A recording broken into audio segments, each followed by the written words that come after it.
What comes to mind when you hear the word money? Maybe you picture coins, dollar bills, or even numbers in a banking app. But what if the money in your pocket, the good old US dollar, just isn't holding its value the way you think?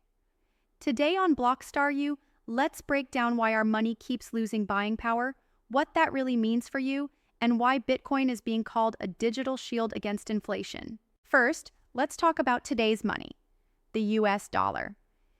Did you know that in 1970, a dollar could buy nearly 6 times what it can today? That's not because things just get more expensive, it's because dollars lose a little value every year, a process called debasement.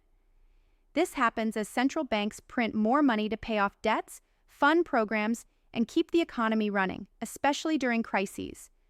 Here's the thing. The more dollars there are, the less each one is worth. It's why your parents or grandparents always say, "Back in my day, a loaf of bread was just a quarter." That's inflation at work.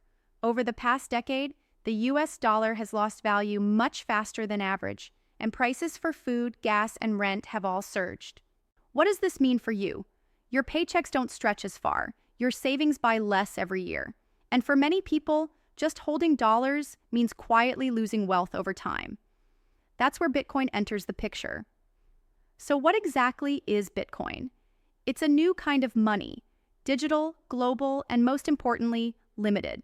Unlike dollars, there will never be more than 21 million Bitcoins. No government or bank can print more. This built-in scarcity is why it's often called digital gold. Bitcoin was created for moments like these, when people started worrying that their money was losing value too fast.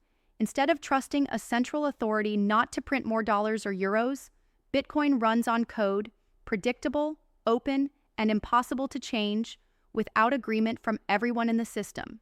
Think of Bitcoin like a digital vault.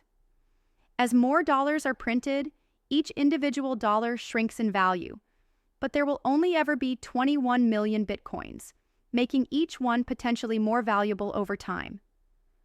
Throughout the last 15 years, Bitcoin has held its value better than almost any traditional asset, even outperforming stocks and gold during periods of high inflation.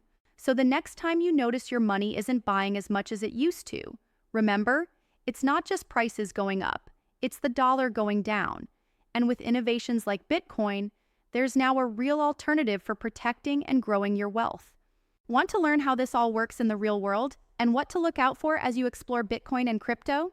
Make sure to like, subscribe, and stay tuned for our next episode on BlockStarU, where we'll dive into what Bitcoin really is and why it matters right now.